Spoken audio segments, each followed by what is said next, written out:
Oi, gente. Oi, pessoal, tudo bem com vocês? Então, nós estamos aqui mais uma semana para mais uma aula. Eu trouxe. Hoje a gente vai ter aula sobre cinética química.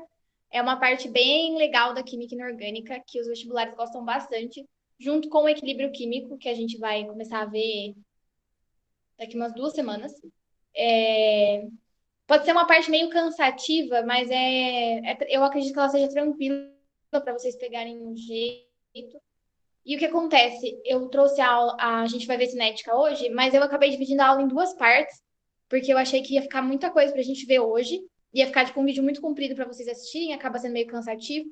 Então eu dividi a aula em duas partes, então a gente vai ver uma parte hoje e uma parte na semana que vem. E aí eu quero ver se semana que vem a gente faz exercício junto também, tudo bem? Aí eu trago aqui na aula pra gente resolver. Beleza? Então, eu espero que esteja tudo bem com vocês. Vamos começar. Então, a gente vai ver cinética, como o próprio nome já diz, e vocês devem lembrar lá da física. Então, a cinética seria o estudo do movimento, certo? E aí, na cinética química, a gente vai ver isso, a gente vai ver a velocidade das reações químicas e o que faz com que essa velocidade da reação mude ou não.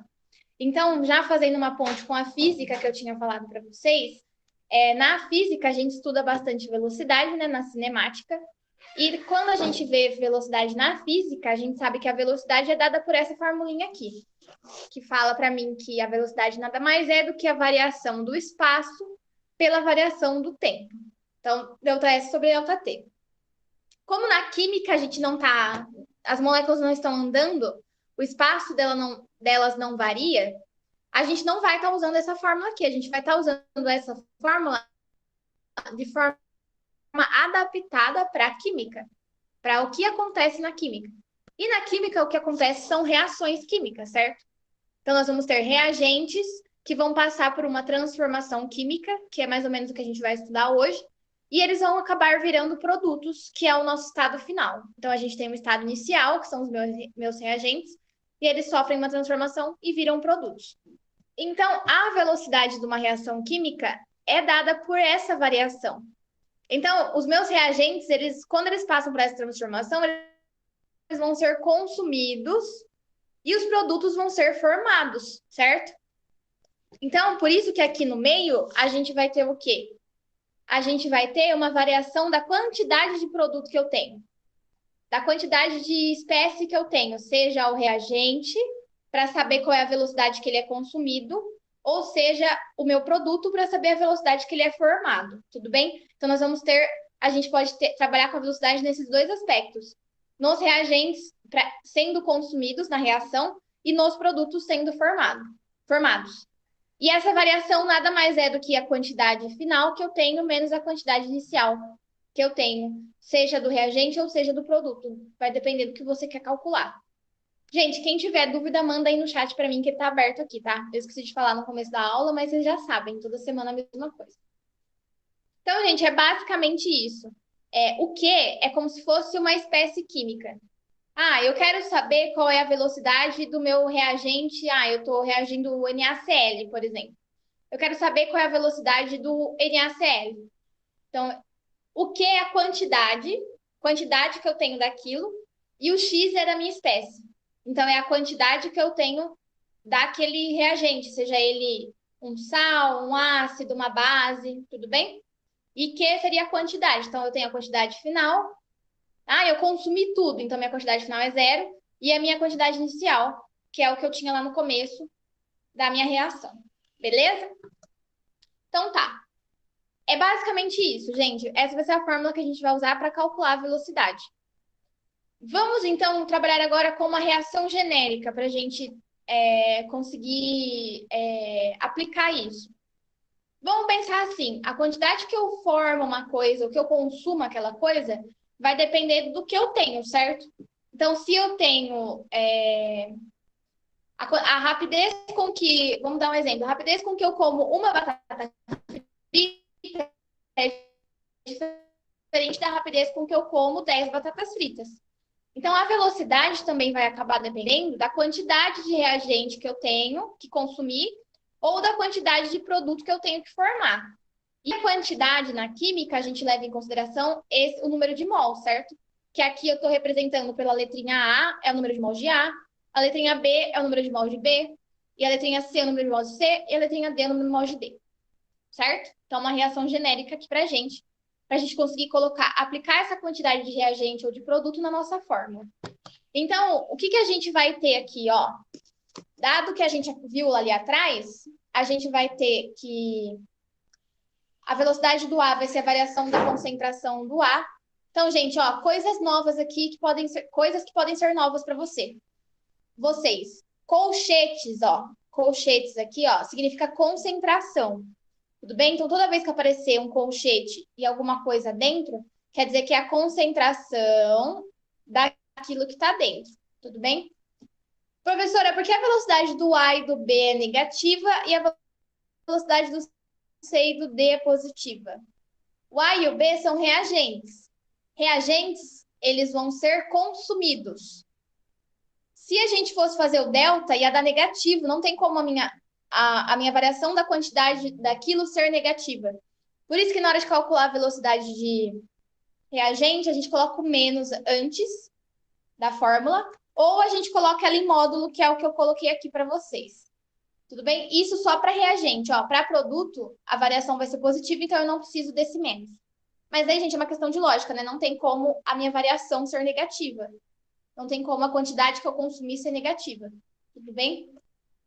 Então, tá, aqui eu tenho as velocidades, as fórmulas das velocidades, mas essa velocidade vai ser proporcional à quantidade que eu tenho do meu reagente, tudo bem? Ao número de mols dele. Então, quando eu encontrar o valor da velocidade dele,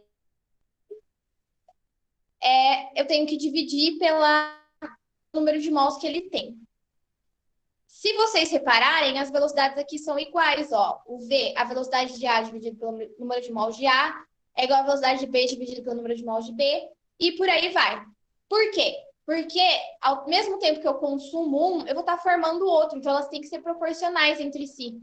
Independente da gente ter quantidades diferentes, elas vão estar relacionadas. E isso a gente chama de velocidade geral da minha reação química. Então, a gente sempre tem uma velocidade global, que é a velocidade que representa aquela equação inteira, aquela reação inteira. Tudo bem? Então, esse VG é a velocidade da reação toda, ou a velocidade global dela. Beleza? Gente, a parte, assim, mais matemática da aula é isso. Agora nós vamos ver coisas teóricas que são bem interessantes. E eu acredito que bem tranquilas também. Qualquer dúvida que vocês tiverem, mandem aí. Então, já que a gente está vendo a velocidade de uma reação química, por que isso é interessante? Primeiramente, como que a gente consegue aplicar isso? Eu sempre tento trazer para vocês qual é a aplicação das coisas, para vocês entenderem por que é importante elas caírem no vestibular e tudo mais. Se eu tenho uma indústria, a gente sempre pega química para essa área, na maioria das vezes, né? Se eu tenho uma indústria, é interessante para mim saber qual é a velocidade que aquela reação química vai acontecer. Qual é a velocidade que eu vou produzir a minha cerveja? A gente tem um Ambev aqui do lado, né? Então é legal eu saber controlar isso, eu saber fazer com que essa reação ocorra mais rápido ou mais devagar, dependendo do meu interesse. Tudo bem? Então, toda essa parte que a gente está vendo aqui hoje é muito aplicada na vida real, por isso que ela é tão interessante, certo? Então, gente, além da gente saber a velocidade que a reação vai acontecer, a gente tem que entender também aqui como que essa reação química acontece e será que ela vai acontecer ou não? Quais são as condições para essa minha reação química acontecer? Então, ó, para uma reação química acontecer, o pessoal desenvolveu uma coisa que chama teoria das colisões. A teoria das colisões vai explicar para mim de que forma ou como / por que uma reação química ocorre. Então, a teoria das colisões, o próprio nome dela já diz para mim que as moléculas têm que colidir. Então, elas têm que ter um choque, elas têm que bater. Elas têm que se bater. Tudo bem? Só que não basta apenas chocar. Ai, trombou lá, já aconteceu reação química, que lindo. Não. A gente não vai trombar só uma vez para a reação ocorrer. A gente tem que ter uma certa frequência de choque. Então, essas moléculas têm que estar lá se batendo sempre. Tem que estar lá trombando. Ah, se elas estiverem trombando, a reação química vai acontecer? Não só isso. Não depende só de uma coisa para uma reação química acontecer. Depende de três, que nós vamos ver agora. A primeira delas é o choque. Então, elas têm que chocar. Mas não basta só elas chocarem. Elas têm que chocar na orientação certa, que a gente chama de orientação do choque. O que que isso significa? Vamos supor que nós somos moléculas. Eu sou uma molécula e a Yara é outra molécula, por exemplo. Nós vamos reagir. Eu não vou chocar o meu pé com a cabeça dela. E ela não vai chocar a cabeça dela com o meu pé. Se a gente chocar desse jeito, nós não temos uma adequação certa, nós não temos uma orientação certa. Então, quando eu for chocar com ela, minha cabeça vai chocar com a cabeça dela e o meu pé vai chocar com o pé dela. Aí a gente tem uma geometria favorável para que essa reação ocorra. A gente tem uma certa posição que está ok para que essa reação ocorra. Ok? Eu trouxe um desenho para vocês no próximo slide, que daí quem não entendeu aqui vai ficar mais claro, tá? E também não basta só com que a gente choque e que a gente choque no sentido certo. A gente tem que também chocar com força. Então tem que ter uma energia envolvida nessa reação. Se a gente não tiver um choque energético, a minha reação não vai ter força suficiente para acontecer. E aí a reação química não acontece. Então essa energia, a gente descreve ela como sendo um choque energético. Ela tem que acontecer com uma energia mínima ou superior a essa energia mínima, que é a suficiente para a reação química acontecer. Essa energia mínima, a gente já vai falar dela, porque ela é extremamente importante, ok? Então, ó, eu choquei várias vezes, eu choquei com a orientação certa e eu choquei com a energia certa. Ou seja, eu obedeci as três condições para uma reação química acontecer. Ah, legal, então a gente fala que você teve um choque efetivo. E aí, quando o seu choque é efetivo, a sua reação química acontece. Ah, eu choquei várias vezes, então a gente trombou várias vezes, com a orientação certa, mas não foi com energia suficiente. Não acontece a reação química. Tem que ter esses três fatores unidos para que o seu choque seja efetivo. Beleza?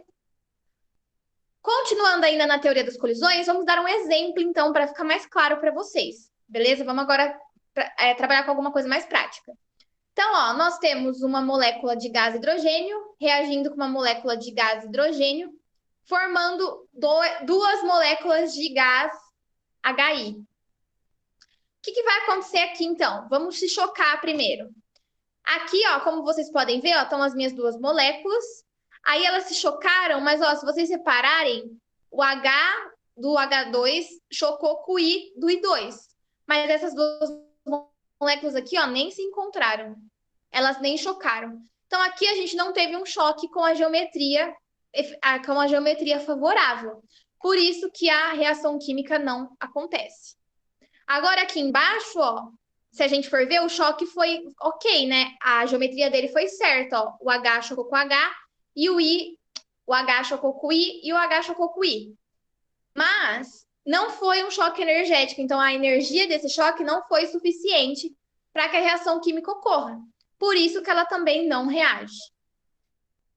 Agora aqui embaixo, ó, a gente chocou com alta energia, a gente chocou com geometria favorável, aí sim a gente tem um choque efetivo. Aí sim a nossa reação química vai acontecer. Tudo bem? Tranquilo? Então, ó, agora vem uma parte que eu considero extremamente importante, porque tudo que a gente viu até agora estava tranquilo, né? Ah, tem que chocar forte, tem que chocar certo, beleza. Agora vamos estar aplicando tudo isso que a gente viu para uma coisa mais química, então vamos trabalhar com essas moléculas e vamos trabalhar com gráficos também, né? Porque, como eu sempre digo para vocês, eles sempre resumem tudo num gráfico. Então, ó, vamos lá. Chocou a molécula, professora. Você falou que chocou e a reação química aconteceu. Mas como que essa reação ocorre? O que acontece? Então, ó, o que a gente precisa fazer? Nós temos os reagentes, não temos? Ó, eu tenho H2 e I2. Só que no final eu quero ter HI e HI nos meus produtos. O que eu tenho que fazer, então? Eu não tenho que quebrar essa ligação entre o H2 quebrar essa ligação do H com H, quebrar essa ligação do I com I, beleza. E daí eu tenho que formar essa ligação do H com o I e essa ligação do H com o I. Então é isso que a gente quer que aconteça. Mas isso não vai acontecer assim, ó. Chocou, formou. Não é desse jeito. A química não é rápida assim. Visualmente pode ser, mas microscopicamente, quimicamente falando, não é assim que acontece. Aqui nesse meio de caminho, entre os meus reagentes e os meus produtos, entre eu quebrar as ligações dos reagentes e formar as ligações dos produtos, nós temos um intermediário de reação que é chamado de complexo ativado. O que o complexo ativado é? Ele é um composto intermediário, ou seja, ele está entre o meu reagente e o meu produto, está lá no meio dos dois, e ele é totalmente instável. O que significa isso? Ele é formado e antes de você perceber que ele foi formado, ele já desaparece. Ele é bem rápido. Por quê? O complexo ativado nada mais é do que um estado onde todas as ligações químicas coexistem. Ou seja, as ligações dos reagentes estão sendo quebradas, ao mesmo tempo que a ligação dos produtos estão sendo formadas. Por isso que ele é esse amontoado de espécie química tudo junto. Vocês estão vendo aqui, ó, que tá tudo ligado aqui, ó. O H tá ligado com o H, que tá ligado com o I, que tá ligado com o I. Só que nós estamos quebrando essas ligações aqui e formando essas ligações aqui. Mas o complexo ativado é isso. Todas as ligações químicas são química, é um negócio bem energético. Por conta disso, de ser muito energético e estar existindo tudo ao mesmo tempo, que o complexo ativado é muito instável. Então, ele é formado e no que ele é formado, ele já é quebrado. Beleza? Mas, como ele tem muita ligação química, ele tem muita energia. Beleza? Gente, ficou claro o que é o complexo ativado para vocês? Hein? Se manifestem aí, que vocês estão muito quietinhos, só eu falando, sabe? Falem aí para mim. Entendemos, professora. Está tudo bem. Ó, se ninguém falar, eu não vou continuar. A Mayra falou, muito obrigada, Mayra. Então, beleza. Muito obrigada, Liara, por responder bem. Então, tá bom, queridas e queridos, vamos lá, então. Agora que a gente já viu tudo isso aqui, vamos colocar isso aqui num gráfico, né? Vamos com calma aqui nesse gráfico. Que eu trouxe o gráfico dos dois tipos de reação já pra gente, para ficar mais fácil de trabalhar, mas vamos lá, então. Tá faltando só um negócio nesse meu gráfico aqui, tá faltando eu colocar o complexo ativado. Eu vou falar para vocês onde é, e antes de mandar os slides para vocês, eu edito, tá? Então, ó, o que a gente tem aqui? Lembrando que nós estamos vendo reações químicas, só fazendo uma ponte com a nossa aula de termoquímica, existem dois tipos de reações químicas, certo? As reações endotérmicas, que são aquelas que absorvem calor, e as reações exotérmicas, que são aquelas que liberam calor. Então, o que a gente tem numa reação química? Independente dela ser exotérmica ou endotérmica, nós vamos ter dois patamares de energia. O dos reagentes e dos produtos. Tudo bem? Nós sempre vamos ter o estado inicial, que são os meus reagentes, e o estado final, que são os meus produtos.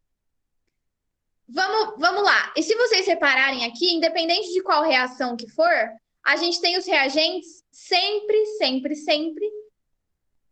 Eles vão ter uma certa quantidade de energia e aí eles vão subir aqui para esse estado muito energético. Ó, desse lado aqui também, eles sobem para esse estado muito energético.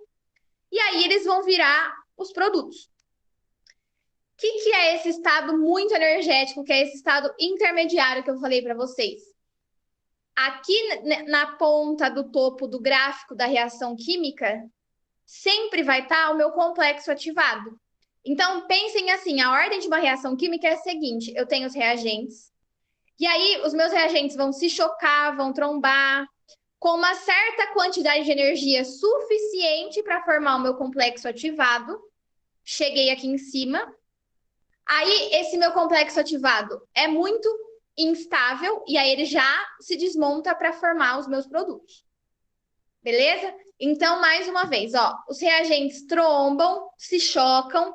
Olha que esse choque é efetivo, que esse choque é energético, que tem energia suficiente para que eu forme o complexo ativado.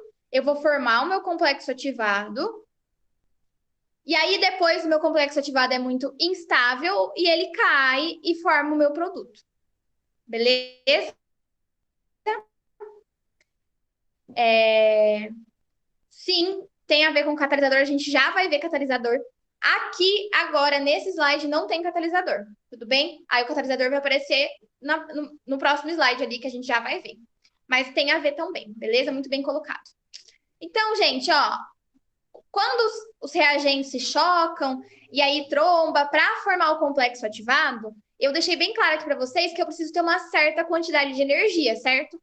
Essa certa quantidade de energia que eu tenho que ter, a gente chama de energia de ativação.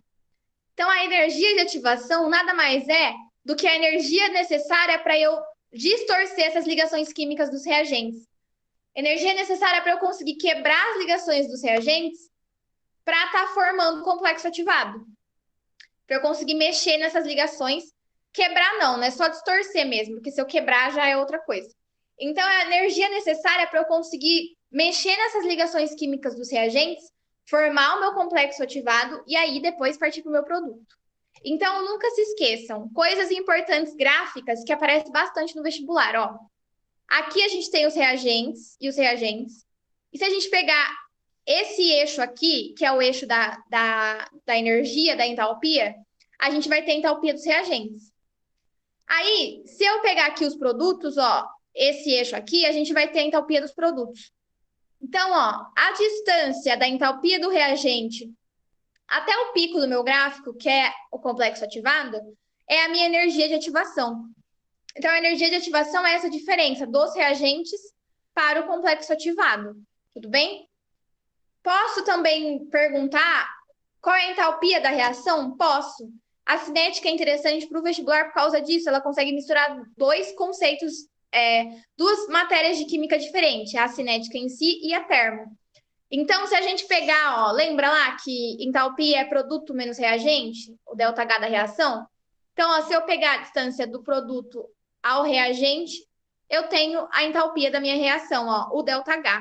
Tudo bem? Aqui e aqui. Por que que esses gráficos são diferentes? Aqui o reagente tem uma certa quantidade de energia, ele libera a energia, desce e vira o produto.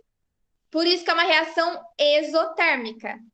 E aqui a gente tem uma reação endotérmica, porque o reagente está aqui embaixo, ele absorve o calor e aí vira o produto.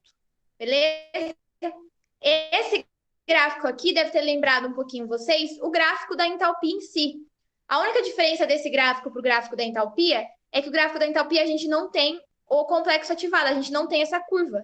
A gente tem uma linha reta que vai dos reagentes até os produtos aqui, assim, ó, uma linha reta. E aqui é a mesma coisa, essa linha reta vem aqui e sobe até aqui. Beleza? Espero que tenha ficado claro esse gráfico, gente, para vocês. Ele é extremamente importante. Se tiver alguma dúvida, se manifestem aí para a prof, tá? Mas é isso, basicamente, beleza?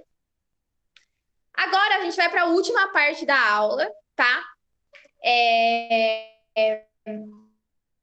Essa última parte é bem tranquila, mas ela é muito importante porque é nela que entra aquilo que eu falei para vocês. E se eu tiver uma indústria e quiser alterar a velocidade da minha reação química, como que eu vou fazer? Então, aqui nós vamos ver quais são os fatores que alteram a velocidade da minha reação. O primeiro deles, o clássico, né, é a temperatura. Eu não sei se vocês lembram, mas na nossa primeira aula, eu sempre falo da nossa primeira aula presencial, né? Incrível. Na nossa primeira aula, eu falei para vocês o que é temperatura. E eu disse que era o grau de agitação molecular. E eu falei que é essa definição que tem que ter na cabeça de vocês. Temperatura é o grau de agitação molecular. Agora vamos pensar comigo. Se as minhas moléculas estão agitadas, a chance delas trombarem é maior, certo? E se elas estão muito agitadas, a chance delas trombarem e fazerem um choque efetivo é ainda maior. Por isso que um aumento na minha temperatura aumenta a velocidade da minha reação, sempre. Se está mais quente, as moléculas vão se movimentar mais e aí elas vão ter mais choques, e por isso que a velocidade da minha reação química também vai aumentar. Beleza? Tranquilo? A segunda condição é a pressão. A pressão é mais aplicada para substâncias gasosas, tá bom, querido? Mas é a mesma coisa. Se eu aumento a pressão, eu também vou aumentar a velocidade da reação. Por quê? A gente segue a mesma linha de raciocínio. As moléculas vão ficar mais pressionadas, né, mais agitadas, e aí a velocidade da reação aumenta porque o número de choques também aumenta. Beleza? Superfície de contato. Essa aqui também é boa. Quanto menor as minhas partículas, maior a área de contato que os meus reagentes vão ter e mais rápida vai ser a minha reação. Por que que isso acontece? Como que isso acontece? Lembrem lá do comprimido. Se vocês lembrem lá do Eno, o que reage mais rápido com a água? O Eno pastilha ou o Eno em pó? Então, quando eu tenho meu remédio em pó, ele vai ter mais área de contato para se chocar com o outro reagente. No caso do remédio, é a água, né? E aí isso vai fazer com que a minha reação química ocorra mais rapidamente. Tudo bem? Vocês não estão falando nada, eu acredito que esteja ok, beleza? Então eu só estou continuando. Se tiver alguma dúvida, vocês me falem aí. E por último, chegou o que a Maria tinha falado pra gente, o catalisador. Então, gente, o catalisador, ele altera a velocidade da minha reação química, ele faz com que ela ocorra mais rapidamente, mas é importante vocês entenderem de que forma isso ocorre. Então, vamos lá, ó. O que é catalisador, primeiramente? O catalisador é uma substância que diminui a energia de ativação, acelerando a velocidade da reação, mas não sendo consumido por ela. Detalhe importante: o catalisador não é um reagente, ele não é um produto, ele não é um nada, ele é o catalisador. Então, o catalisador entra no começo da reação, diminui a energia de ativação e sai no final da reação como se nada tivesse acontecido. Tudo bem? Como que isso fica, então, graficamente? Gente, eu não achei gráfico na apostila de vocês, eu não achei, então daí eu tirei uma foto do meu gráfico, ficou essa maravilha aí. Essa que é minha aula do ano passado. E aí, ó, é o seguinte, nós temos duas curvas aqui, ó. A curva em roxo, que é essa curva gigantesca, e a curva em rosa, que é essa curva menorzinha. Aonde que a velocidade é mais rápida? Ó, aqui que eu tenho que dar toda essa volta aqui até chegar aqui embaixo, no roxo. Ou no rosa, que eu só venho aqui, dou essa subidinha aqui e chego até aqui. Onde que o meu complexo ativado é formado mais rapidamente? Aqui em cima ou aqui embaixo? Aqui embaixo, certo? Na curva rosa, o caminho que eu tenho que percorrer é bem menor. Por isso que a curva rosa seria a minha reação com catalisador e a curva roxa é a minha reação sem catalisador. Então, é exatamente isso que o catalisador faz. Reparem que, ó, os reagentes continuam intactos, os produtos são os mesmos, a única diferença de uma curva para outra é a energia de ativação, que aqui, nesse caso, é menor. Tudo bem? Então, é isso que o meu catalisador faz. Nada mais, nada menos que isso. Beleza? E aí, um exemplo clássico de catalisador, que é importante lembrar para vocês, são as enzimas que nós temos no corpo. Então, as enzimas, elas são catalisadoras das reações biológicas que ocorrem na gente. Então, na hora da digestão, as enzimas vão lá e ajudam a reação a ser mais rápida. E exemplos biológicos aí que o professor de biologia fala com mais detalhes. Eu só posso fazer essa pequena contribuição, falando que elas são catalisadoras, as enzimas. E para finalizar, gente, existem dois tipos de catálise, que às vezes tem exercício com catalisador que eles pedem para você classificar, e é fácil para você classificar uma catálise. Se o catalisador tiver o mesmo estado físico que o reagente, é uma catálise homogênea. Ah, o meu catalisador é um gás e o meu reagente é um gás. Catálise homogênea. Agora, se o meu catalisador está no estado físico diferente do meu reagente, é uma catálise heterogênea. Beleza? Dúvidas, queridos? Era só isso. A nossa aula de hoje é isso. Como eu falei para vocês, eu dividi a aula em duas partes, porque eu acredito que a parte da semana que vem é um pouco mais pesada, daí eu quero falar só dela. Porque a gente viu aqui quais são os fatores que alteram a velocidade, Só que a gente não comentou sobre como a concentração vai afetar na minha velocidade. E é isso que a gente vai ver na semana que vem. A gente vai ver o que a quantidade de reagente que eu tenho altera, influencia ou não na minha reação. Tudo bem? Alguém tem alguma dúvida? Ficou alguma coisa não ficou muito clara para vocês? Podem falar aí para mim. Para quem ficou tudo claro, tá tudo beleza. Até semana que vem eu vou mandar a aula para vocês lá no grupo. Eu vou mandar a lista, mas a lista acho que eu só vou conseguir mandar amanhã, tudo bem? Mas é isso, tá bom, queridos? Um beijo e até semana que vem. Ninguém tem dúvida? Falem aí para prof se vocês têm dúvida ou não.